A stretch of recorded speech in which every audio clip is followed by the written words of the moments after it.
Sekarang kamu bisa memunculkan pop-up Windows dengan mengklik tombol Home dan kamu bisa melakukan multitasking sambil menonton video analisa pagi tanpa berlangganan YouTube Premium. Hai semuanya, gimana kabar kalian? Semoga selalu dalam keadaan baik. Jadi welcome back di Andi Kristen Channel, dan ini adalah segmen analisa pagi, segmen dimana kita akan mengulas kembali untuk update news dan juga pergerakan dari market, khususnya market dari Bitcoin. Hari ini kita berada di tanggal 17 Mei 2025. Teman-teman, hari Sabtu biasanya ketika masuk weekend volume perdagangan cenderung turun. Namun kalau kebiasaannya di hari Sabtu ya, itu biasanya ada sedikit buyer yang lumayan antusias untuk mungkin menaikkan harganya meskipun tipis-tipis aja, dan biasanya market baru akan mulai koreksi di hari Minggunya gitu. Sampai nanti di awal Senin biasanya market akan mulai kembali rally menjelang closing untuk weekly time frame seperti itu. Jadi hari Sabtu kecenderungannya sih biasanya akan ada kenaikan-kenaikan dengan volume perdagangan yang tidak terlalu besar. Nah teman-teman, sedikit review aja data yang kita temukan di perdagangan kemarin di hari Jumat ya. Kita dapat data GDP dari Jepang, di mana secara tren Jepang kembali mengalami penurunan secara GDP. Otomatis dari ekspor udah mulai melemah ya dari Jepang. Kemudian data dari European Central Bank, ada trade balance di perdagangan kemarin menunjukkan tren penguatan, optimisme untuk harga euro yang lebih strong. Sementara dari Amerika Serikat kemarin rilis data export price index, di mana hasilnya mengalami penurunan dari 2,4 menjadi 2%. Kemudian dilihat juga dari data housing, Amerika Serikat mengalami tren peningkatan tipis ya dari data perumahannya. Itu sih dari data, nggak terlalu gimana-gimana juga untuk market. Kalau kita perhatikan Fed Rate Monitor Tools yang selalu kita pantau, saat ini probability dari The Fed mempertahankan suku bunga di 4,5% pada FOMC tanggal 19 Juni 2025 masih sangat tinggi kemungkinannya, yaitu 96,1%. Ini menunjukkan bahwa sikap dari The Fed sepertinya bakalan terus menahan suku bunga di level yang cukup tinggi guna untuk menghindari adanya peningkatan inflasi ke depannya. Seperti itu. Jadi Fed sangat mengantisipasi, sangat berhati-hati dalam mengambil keputusan. Kemungkinan suku bunga baru bakalan turun itu, oh wow. Guys, ada yang berubah dari forecast bulan Juli tanggal 31. Jadi tanggal 31 Juli itu akan ada FOMC meeting lagi ya, terkait dengan pembahasan suku bunga. Apa yang terjadi dari data ini ternyata sudah berubah, teman-teman. Nah, kemarin kita melihat probability yang cenderung lebih tinggi kemungkinan The Fed memangkas suku bunganya pada pertemuan bulan Juli tanggal 31 ya. Tapi yang sekarang, yang hari ini saya lihat justru hampir 70% ya, hampir 70% kemungkinan The Fed akan kembali mempertahankan suku bunga di 4,5%. Apa sih maunya The Fed? Kenapa nggak pangkas suku bunga? Wah, ini kemungkinan The Fed pangkas suku bunga justru mundur ke kisaran bulan September sementara ini. Tapi ya ini namanya data forecast, semua bisa berubah. Bahkan dalam hitungan 1 minggu aja data bisa berubah dengan signifikan.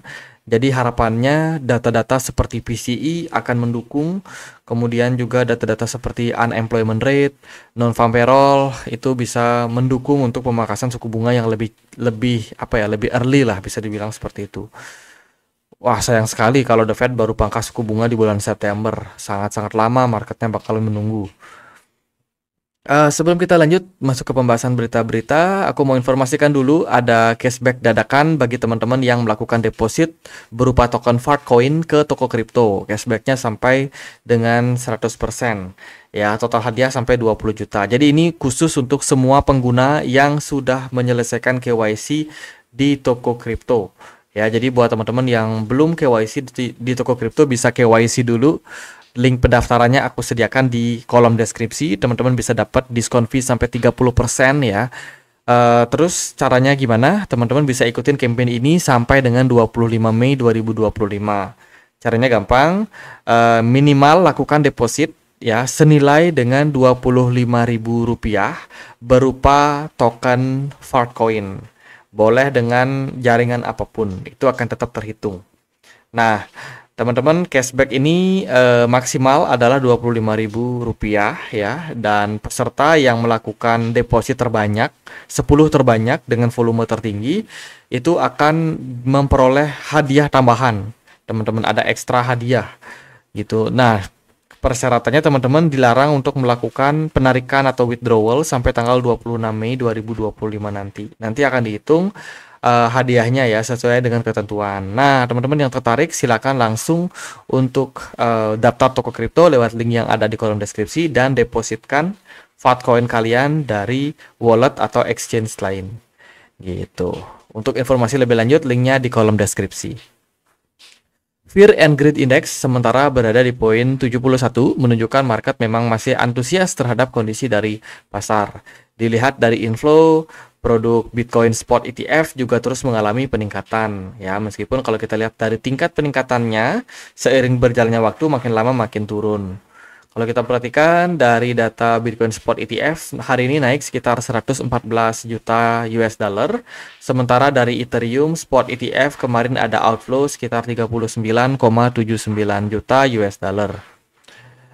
Kemudian dilihat dari sebuah analisis ya, prediksi dari koin investasi yang diposting kemarin, diprediksi bahwa bulan Juni ini terbuka peluang untuk yang namanya alt season terjadi. Nah, kalau dari kutipan ya yang diposting oleh salah satu analis seperti itu, dia mengatakan bahwa kemungkinan ya ini CEO platform analisis kripto yaitu Upraktal yaitu Joe Watson memperkirakan alt season akan terjadi di kisaran bulan Juni 2025. Dia melihat ya kemungkinan dari pergerakan Bitcoin dominance yang memang dalam kondisi bearish sementara ini. Dan diprediksi bakalan terus mengalami penurunan dalam beberapa waktu ke depannya. Gitu. Nah, dari dari faktor analisa Bitcoin dominance yang kemungkinan turun, ini bisa membuka peluang untuk alt season terjadi. Syaratnya apa? Syaratnya pergerakan Bitcoin tidak boleh mengalami crash. Sebab kalau Bitcoinnya crash, Bitcoin dominance-nya crash, biasanya alt season tidak terjadi. Syarat untuk alt season terjadi adalah ketika pergerakan Bitcoin cenderung naik atau stabil, tapi Bitcoin dominance-nya turun. Nah, itu adalah syarat mutlak untuk terjadinya alt season. Gitu. Jadi dia melihat ya ada 57 alt season yang terpantau dan kemungkinan akan menjadi platform kripto yang paling bullish seperti itu.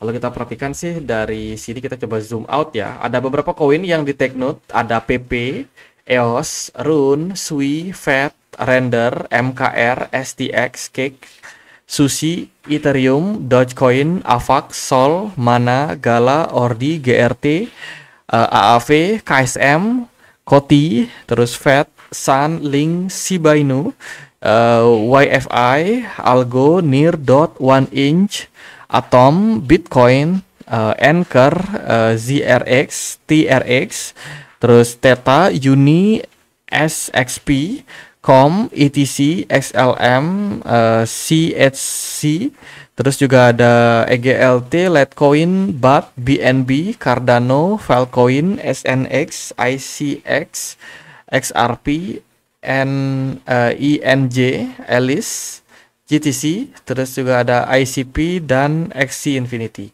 Beberapa koin tersebut yang terpantau yang masuk ke dalam indeks yang kemungkinan akan mengungguli level 67%. Artinya dia bisa naik lumayan signifikan, teman-teman. Jadi bisa di take note koin-koin yang di spill tadi. Meskipun ini sebenarnya nggak ada jaminan sih apakah nanti akan ada alt season atau seperti apa.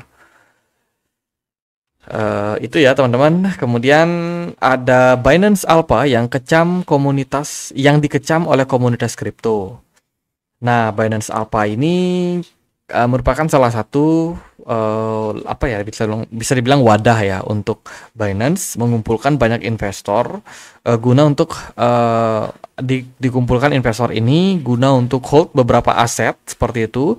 Kemudian nanti akan ada pembagian berupa airdrop atau reward bagi mereka yang sudah menyelesaikan misi yang diberikan gitu. Kalau kita perhatikan sih nampaknya Binance Alpha ini dia kena kecaman. Kenapa? Karena dianggap investor ini kayak sapi perahan dari Binance sendiri, di mana keuntungan alokasi itu kebanyakan masuk ke Binance Alpha, ya, dan hanya sedikit yang masuk ke testnet user. Teman-teman ini dikecam, kemudian juga pengembangan dari Binance Alpha dianggap terlalu memonopoli, ya, terlalu memonopoli dengan beberapa kemungkinan yang diduga oleh investor. Salah satunya adalah fitur burn to earn dan juga pay to play. Jadi ini dianggap sebagai sistem yang merugikan untuk remah-remahan untuk untuk investor-investor kecil. Justru rewardnya, poinnya itu kebanyakan masuk ke Binance sendiri gitu. Ini dianggap sebagai sesuatu yang mengecewakan untuk komunitas. Itu ada berita terbaru.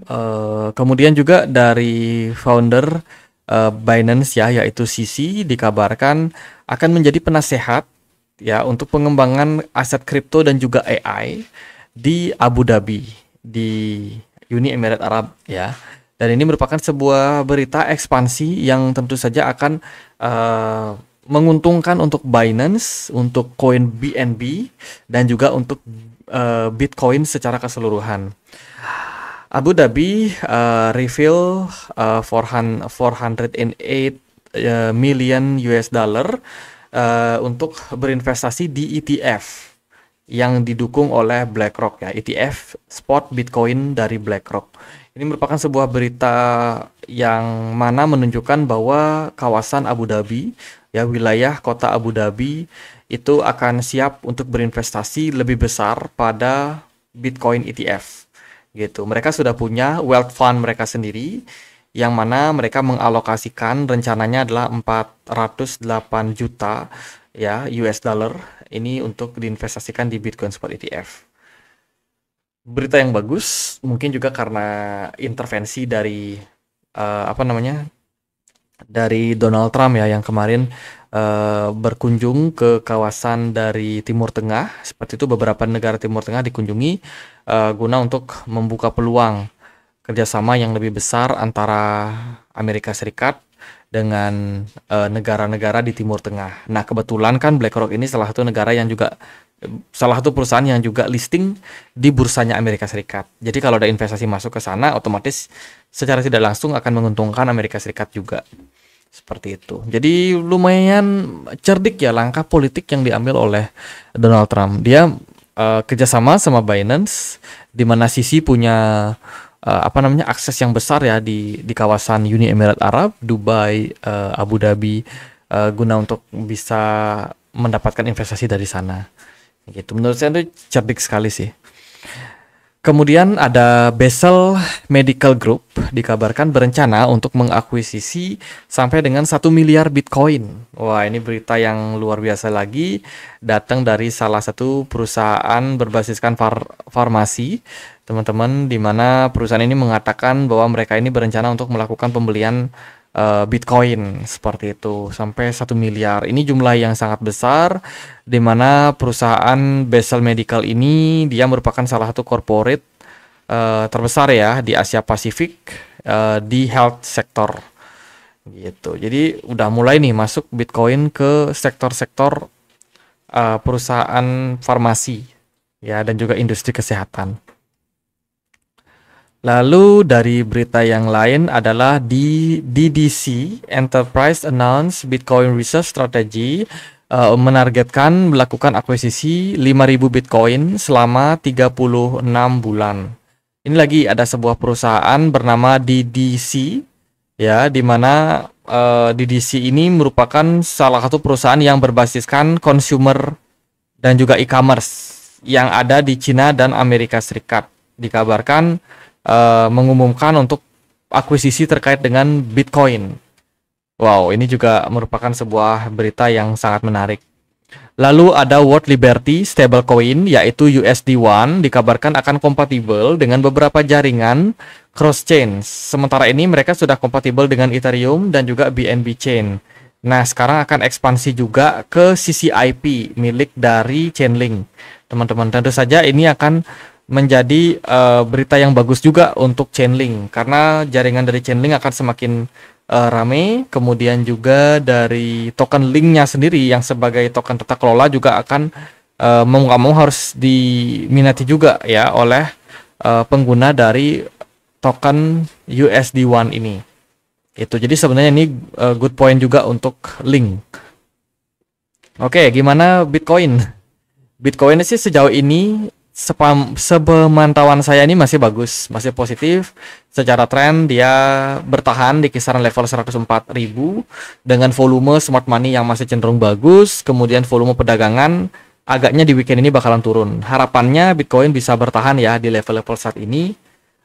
Mungkin bisa berpeluang untuk sedikit mengalami kenaikan lebih tinggi lagi ke level 108.000. Gitu. Kalau kita perhatikan juga dari momentum sebenarnya belum terjadi indikasi pembalikan arah. Jadi kemungkinan Bitcoin kalau dia turun ya cuma koreksi-koreksi wajar aja. Manfaatkanlah untuk melakukan akumulasi secara jangka pendek untuk Bitcoin. Kalau kita perhatikan secara tren dia masih bisa dibilang apa ya? Ya masih oke lah secara tren, ini belum terjadi penurunan juga teman-teman. Kemudian dilihat dari Bitcoin dominance yang memang masih mengalami pelemahan, justru pergerakan Bitcoin masih cenderung strong. Ini bisa jadi sebuah hal yang kita menarik untuk nantikan. Apakah kedepannya dari altcoin ini akan mendapatkan momentum? Kalau kemarin sih aku perhatikan ya pergerakan dari altcoin ini agak mendapatkan tekanan yang ya lumayan ada lah, meskipun nggak signifikan banget. Gitu. Altcoin pelan-pelan mulai ada sedikit pressure, namun sepertinya akan cukup menarik jika kita bisa mendapatkan harga-harga yang murah ya untuk altcoin yang terdiskon. Gitu. Ethereum juga bisa dibilang agak sedikit bagus secara performance. Sementara ini volume smart money pada Ethereum masih tebal, mengindikasikan Ethereum ini cukup diminati oleh pasar. Sementara dari Solana sendiri dia mengalami pelemahan dari smart money-nya. Gitu. Jadi istilahnya market ini masih berfokus pada Bitcoin sama Ethereum saja. Sementara altcoin yang lain yang market cap-nya lebih kecil itu cenderung kayak tersisihkan dulu sementara ini, termasuk juga Solana. Gitu. Sampai nanti pergerakan Ethereum dan Bitcoin stabil ya kan. Bitcoin dominance-nya turun, bisa jadi momentum akan beralih ke altcoin. Gitu. Di sanalah mungkin kita akan bisa melihat terjadi alt season. Gitu. Tapi kalau sementara ini sih masih belum ya. Kita juga bisa cek kok tentang alt season index, teman-teman. Alt season index. Ini merupakan sebuah tools yang bisa memudahkan teman-teman ya, yang memang sudah dipakai juga sejak lama. Jadi saat ini kita masih belum berada dalam alt season. Ya, kita masih berada dalam Bitcoin season. Level-level yang cukup menarik untuk memilih dan mencari altcoin yang menarik untuk diinvest. Gitu. Itu sih untuk Bitcoin so far masih cukup flat secara pergerakan. Kita nantikan aja updatean terbaru dari The Fed ya. Aku sendiri agak gimana-gimana melihat data dari forecast Fed Rate Monitor Tools ini terkait dengan pemangkasan suku bunga. Masih heran aja kok bisa ya forecast di bulan Juli suku bunga dipertahankan di 4,5. Gimana menurut kalian? Jadi update kali ini sekian aja. Semoga videonya bisa bermanfaat. Teman-teman, kita punya komunitas diskusi di Telegram buat kalian yang pengen untuk join ya. Linknya ada di kolom deskripsi. Sekian akhir kata, saya Andre, makasih.